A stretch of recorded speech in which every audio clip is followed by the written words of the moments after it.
नमस्कार। SBT news में आपका स्वागत है। पेश है 3 नवंबर शुक्रवार दोपहर 1:15 राजस्थान की 15 बड़ी खबरें। इस न्यूज बुलेटिन के प्रायोजक हैं विनी किक एंड मोर। सबसे पहले एक नजर डालते हैं आज की हेडलाइंस पर। राजस्थान के सीनियर आईएएस के यहां ईडी की छापेमारी। वर्ल्ड फूड फेस्टिवल का पीएम मोदी ने किया उद्घाटन।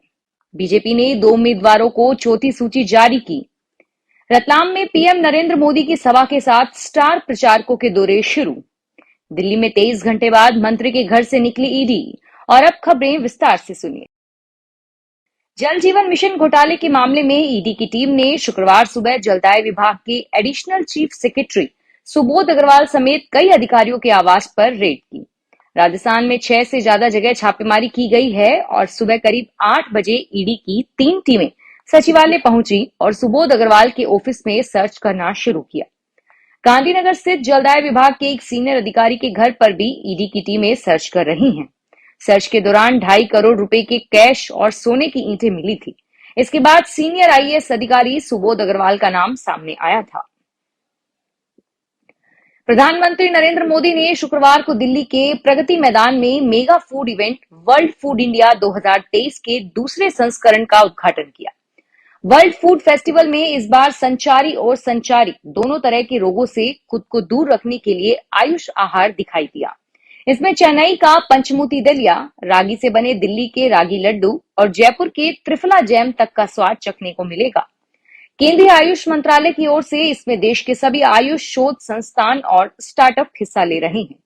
3 से 5 नवंबर के बीच दिल्ली के प्रगति मैदान में लगातार दूसरे वर्ष सरकार विश्व खाद्य इंडिया महोत्सव मना रही है।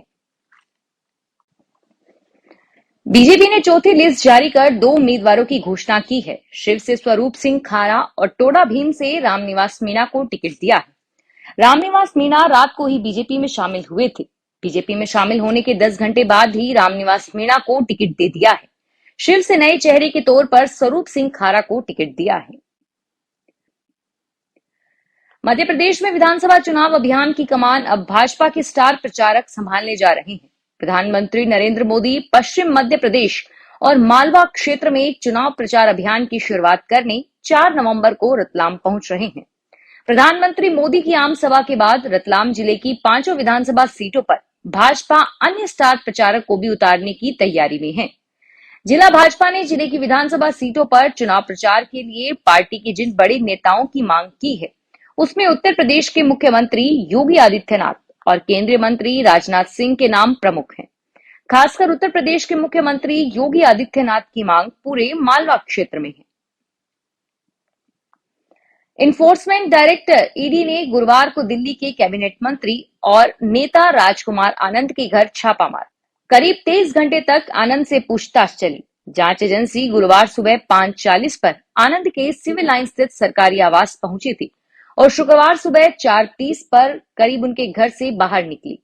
ईडी ने आनंद के घर के अलावा 1 दर्जन ठिकानों पर भी छापेमारी की। ईडी के जाने के बाद मंत्री आनंद ने कहा कि ईडी जिस केस की बात कर रही है वह 20 साल पुराना है। ये लोग आम आदमी पार्टी को खत्म करना चाहते हैं। भाजपा की तीसरी सूची जारी होने के बाद हाड़ौती की सियासत में नया डेवलपमेंट देखने को मिला है। कोटा उत्तर से दावेदारी जता रहे प्रहलाद गुंजल ने गुरुवार को लोकसभा स्पीकर ओम बिरला से मुलाकात की है। दिल्ली से लौटने के बाद प्रहलाद गुंजल सीधे लोकसभा स्पीकर के कैंप कार्यालय पहुंचे। दोनों ने बंद कमरे में करीब 2 घंटे तक बातचीत की और बातचीत के बाद दोनों राजनीतिक बयानबाजी से बचते रहे।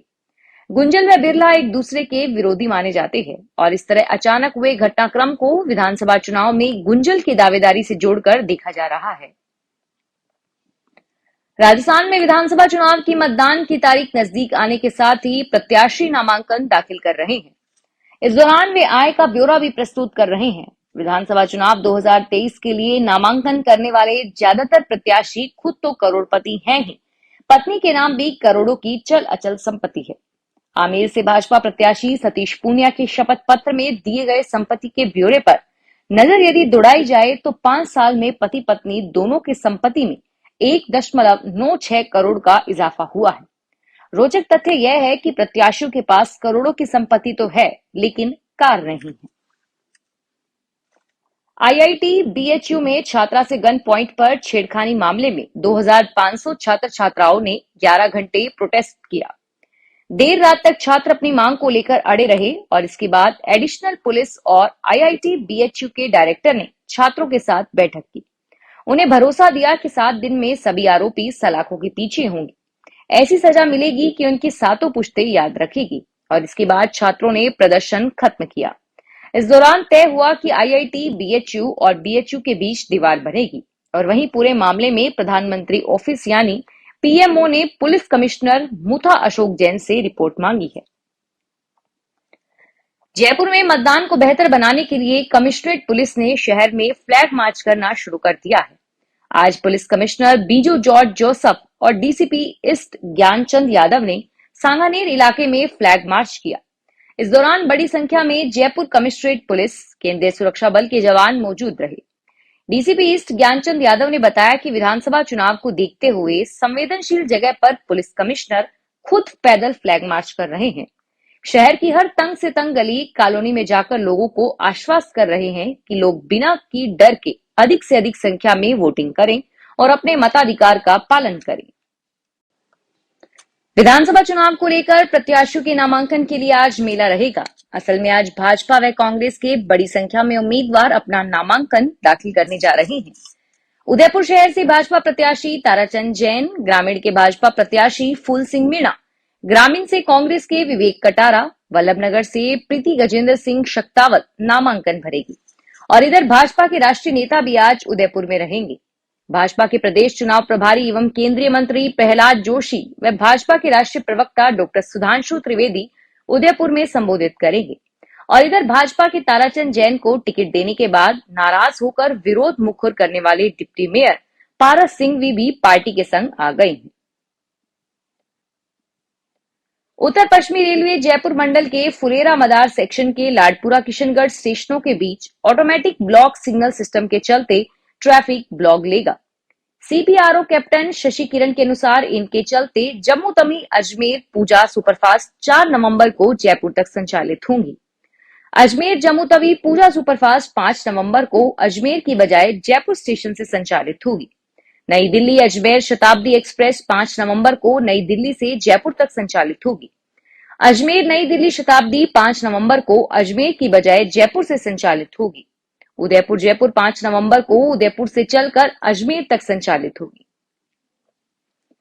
जैसलमेर की फूड सेफ्टी टीम ने एडीएम गोपाल लाल स्वर्णकार के नेतृत्व में सरस डेयरी का अचानक निरीक्षण कर डेयरी से दूध और पनीर के सैंपल लिए। इसके साथ ही अलग अलग दुकानों से भी करीब 8 फूड सैंपल लेकर जांच के लिए जोधपुर भेजने की कार्रवाई की गई। Food safety officer Krishnaram Kadwasara ने बताया कि राज्य सरकार की ओर से चलाए जा रहे शुद्ध के लिए युद्ध अभियान के तहत खाद्य सुरक्षा एवं औषधि नियंत्रण राजस्थान जयपुर के आयुक्त शिव प्रकाश नकाते के निर्देशानुसार प्रदेश भर में मिलावटखोरी रोकने के लिए खाद्य पदार्थों के सैंपल भरे जा रहे हैं। जैसलमेर में सीएमएचओ डॉक्टर बीएल बुनकर के निर्देश में शुद्ध के लिए युद्ध अभियान के तहत खाद्य सुरक्षा टीम ने गुरुवार देर शाम को सैंपल लेने की कार्यवाही की। बीकानेर में नामांकन दाखिल होने का सिलसिला तेज होने के साथ ही बड़े नेताओं की संपत्ति के आंकड़े भी सामने आने लगे हैं।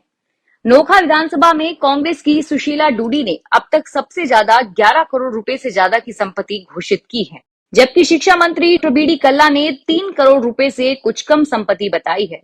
और उधर श्री डूंगरगढ़ में गिरधारी महिया ने प्रमुख दावेदारों में सबसे कम संपत्ति सार्वजनिक की है। कांग्रेस से नोखा की दावेदार सुशीला डूडी और उनके पति रामेश्वर डूडी की संपत्ति का ब्यौरा पेश किया गया है। इसमें सुशीला डूडी की स्वयं की संपत्ति 4 करोड़ 44 लाख रुपए बताई गई है, जबकि उनके पति रामेश्वर डूडी की संपत्ति 6 करोड़ 98 लाख रुपए घोषित हुई है। उदयपुर चैंबर ऑफ कॉमर्स एवं इंडस्ट्री के पायोरेटिक टेम्पसस सभाघर में गुरुवार को यूसीसीआई एंकेलेस अवार्ड 2024 को लेकर तैयारियां शुरू कर दी गई है। प्रेस कॉन्फ्रेंस में अध्यक्ष संजय सिंघल ने बताया कि 12 फरवरी 2024 को स्थापना दिवस पर यूसीआई एक्सीलेंस अवार्ड समारोह होगा। जयपुर स्थित हरिदेश जाशी पत्रकारिता और जनसंचार विश्वविद्यालय में पदोन्नति की प्रक्रिया पूरी नहीं होने पर शिक्षकों में असंतोष बढ़ता जा रहा है। इस कारण शिक्षकों ने विश्वविद्यालय परिसर में काली पट्टी बांधकर विरोध जताया।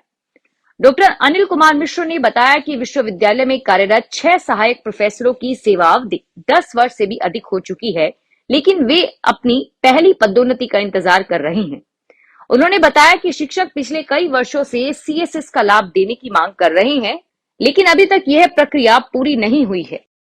फिलहाल इस बुलेटिन में इतना ही और फिर हाजिर होंगे तमाम बड़ी खबरों के साथ।